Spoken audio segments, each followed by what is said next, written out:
Are you running digital marketing campaigns but unsure if they're really paying off? In today's video, I'm going to show you how to measure ROI for your campaigns and give you tips to boost your returns. By the end of this video, you'll know exactly how to calculate ROI, which metrics to track, and how to optimize your campaigns for maximum profitability. Make sure to hit subscribe and click the bell so you don't miss out on future marketing tips.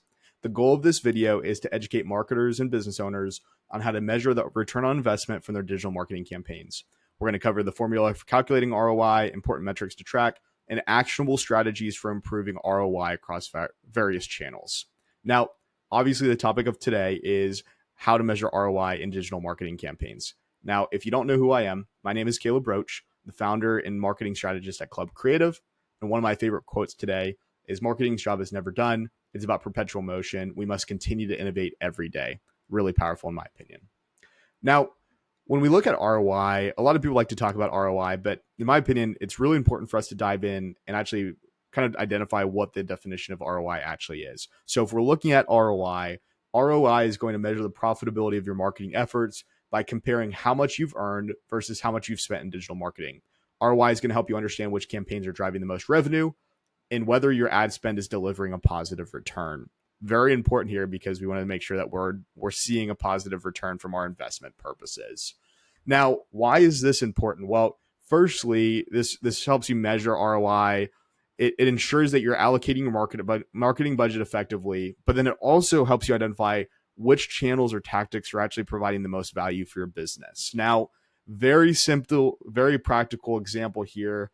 If we're looking at you spend $1,000 on a Facebook ads campaign and you generate $5,000 in revenue, we know that your ROI here is 400%. Now, breaking this down a little bit further from the definition of ROI, how do we actually calculate ROI? What's the actual formula? So as business owners, we're looking at ROI is going to equal the revenue from campaign minus the cost of the campaign divided by the cost of the campaign times 100. So if we're looking at you spend $1,000 on ads and generate $3,000 in revenue, this is how we would calculate the ROI. So we're looking at the $3,000 that we generated in revenue minus the $1,000 that we spent on ads divided by the $1,000 that we spent on ads times 100, and that gets us 200%. So based on this scenario, you'd be sitting at a 200% ROI, which is pretty decent.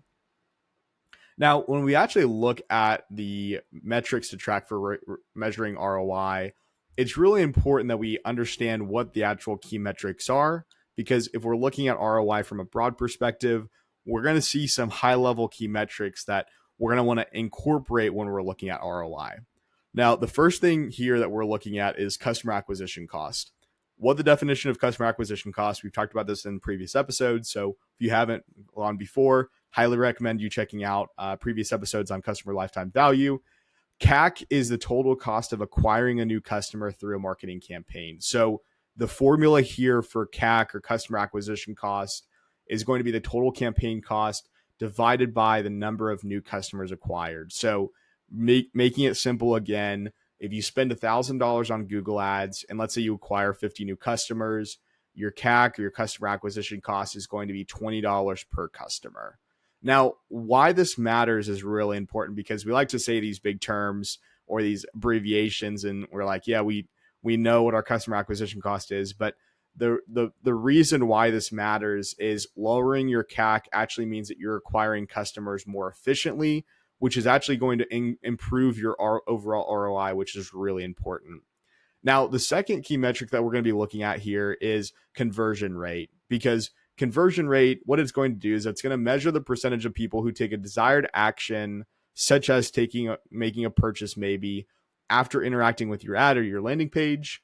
And the way that we calculate this is we're going to look at the number of conversions divided by the total visitors times 100. So let's say for an example purpose, we have 1,000 people that visit your landing page.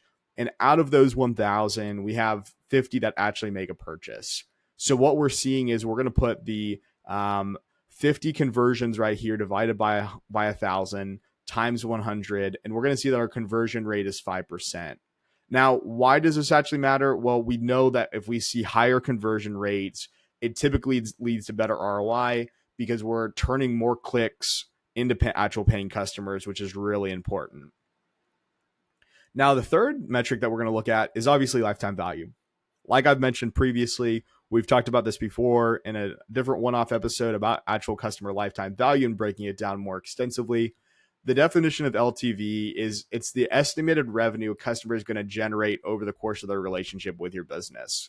Now, when we're looking at the actual formula, we can see the average purchase value times the number of purchases per year times customer lifespan. Again, this formula can change depending on the business that you're in, how long the customer stays with you, if it's short purchases, if it's higher ticket purchases and lower amounts of purchases, or vice versa. So if we say that a customer spends $100 per purchase, and let's say they're going to make 5 purchases per year, and we know that they stay with your business for 3 years, their LTV is going to be $1,500. So we're taking that $100 times 5 times 3, that gets us $1,500. Now, the reason here that this metric matters is we know that knowing your LTV is actually going to help you determine how much you can spend to acquire new customers while maintaining profitability, which is extremely important in this economy specifically.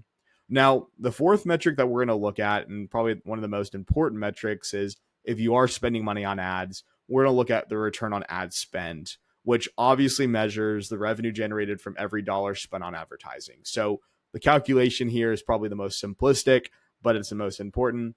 We're going to look at the revenue from the ads divided by the cost of the ads. So if we spent $500 on Facebook ads and you generate $2,000 in sales, your ROAS is going to be about 4 to 1, or as we refer to it as 400%.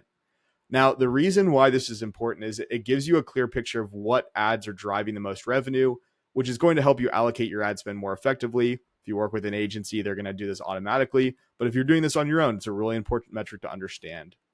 Now that you know what ROI is and you know the key metrics, and let's say you're familiar with those key metrics, I think it's important that we dive into the step-by-step process for measuring and improving ROI. So first step here that we've identified is we need to set clear goals for the campaigns. We see this a lot in the agency side. Our clients do not have a specific goal in mind. They want to make more money, which is all great in the grand scheme of things. But when you're running advertising campaigns, when you're looking at ROI and trying to improve it / measure it, the most important part here is we need to define what success looks like for your campaign. Is it that you're focused on increasing sales, generating leads, building brand awareness? Your goals are going to influence how you measure ROI from a broad perspective. Now, the tip here that we like to provide is it's important to be very specific.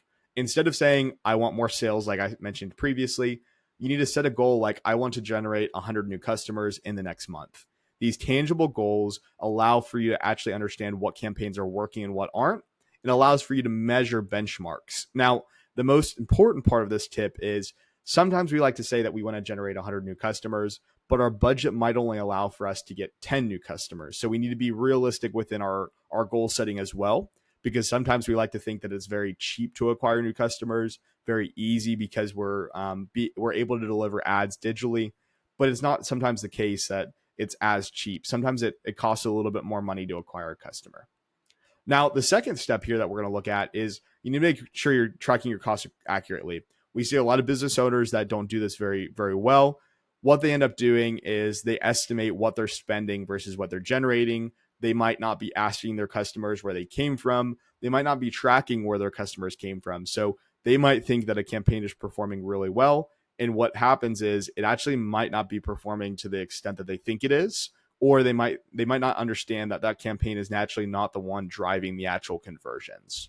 Now, the important part here is you're going to include all the costs associated with the campaign. So let's say you're spending ad spend, if you have agency fees, let's say you have software tools, any labor costs for creating content and managing campaigns. All of these things need to go into the actual cost of the campaign so you can measure ROI. Because if we're going strictly off ad spend, let's say you've spent $1,000 in ad spend, you made $2,000, you have a 100% return on investment, which is great.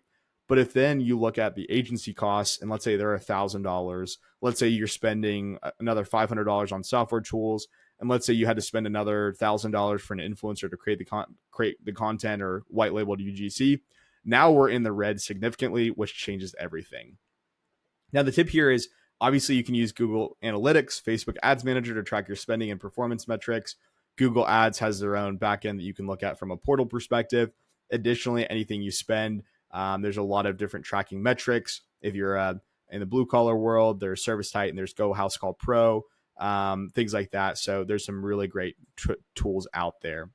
Now, step 3 is we're going to look at the campaign performance and actually analyze it. So like we talked about previously in other episodes and in this about 5 minutes ago, we're going to look at key metrics like conversion rate, customer acquisition costs, return on ad spend to assess how well your campaigns are actually performing.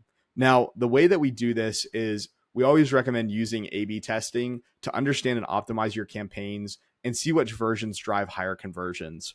A lot of people talk about this, but they don't actually explain how to do this.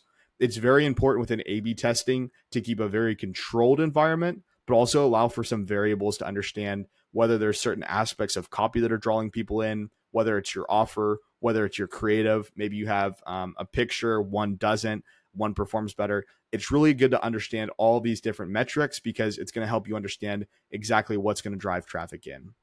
Now, step 4 here is we're actually going to calculate the ROI, which, as we've discussed with the ROI formula, you're going to use this formula to calculate the return for each campaign. And then what you're going to do is you're going to compare these results across different channels. So let's say we see Facebook ads, Google ads, email marketing to see where you're actually getting the highest return. Now, step 5 here is we're going to optimize for better ROI. We're going to identify underperforming campaigns, make improvements. So for example, if your conversion rate is low, make sure that you test different landing pages or maybe adjust your ad copy or your creative to see if that drives better results. Now, the tip here is you can actually focus on lowering customer acquisition costs by improving targeting, increasing conversion rates, and optimizing your ad spend, which in the long run are very important things. Now that you can measure and calculate ROI, let's talk about how you can improve ROI across your digital marketing campaigns. So first step here is you can improve your targeting. First, you can use detailed audience segmentation to reach the right people with your ads. And the reason why we would recommend doing this is the better your targeting, the lower your customer acquisition costs, and the higher your ROI. Sometimes we start with a broader audience, and then what we do is we work our way into a detailed audience segment. Sometimes we go very detailed, and then we kind of work our way out if it's too small of a pool. Now, Facebook has a great tool. Even Google has a great tool. You can understand custom intent audiences to target high-quality prospects who are more likely to convert. Now, secondly, we're going to look at optimizing your conversion rate. Small improvements in conversion rate can actually lead to significant boosts in the ROI. If we optimize our landing pages, call to actions, and user experience, it's very likely to increase conversions. Now, the tip here is, like we talked about, try different headlines, try different images, maybe different call to actions, maybe different click-throughs, maybe different offers. And you can actually use tools like Unbounce, Google Optimize, things like that to actually see what works best. Now, thirdly, we're going to focus on customer retention. Something that we like to talk about on the channel a lot is how do we acquire a new customer? Because it's actually, not acquire a new customer. How do we retain a new customer? Because we know that acquiring a new customer is actually more expensive than retaining an existing one. So it's important that we build loyalty with existing customers to increase their lifetime value and improve all overall ROI. Now, the tip here, as businesses, we can implement loyalty programs, we can send personalized email offers, and we can even provide excellent customer service to keep our customers coming back, as we know it's extremely important. Now, the fourth and final step here is we're going to reduce the customer acquisition costs. We can find ways to reduce your customer acquisition costs by improving your targeting, using less competitive keywords, and focusing on organic channels like SEO and content marketing. So our recommendation here, use Google Keyword Planner, Moz, Ahrefs, SEMrush, and find those low-cost, high-intent keywords for paid search campaigns because, as we know, cost makes a big difference. And if we can cut costs in different areas, it's going to drive better ROI and better results. So there you have it. To measure ROI, track key metrics like CAC, conversion rate, LTV, and ROAS. Follow the step-by-step process to calculate ROI for each campaign, and focus on improving targeting, conversion rates, and customer retention to boost your returns. As we know, measuring ROI that helps you make smarter marketing decisions, optimize your budget, and ensure that your campaigns are driving real, measurable results.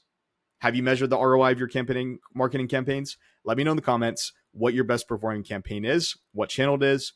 And if you don't forget to like this video, subscribe, and hit the bell so you never ever miss a marketing tip. Thanks.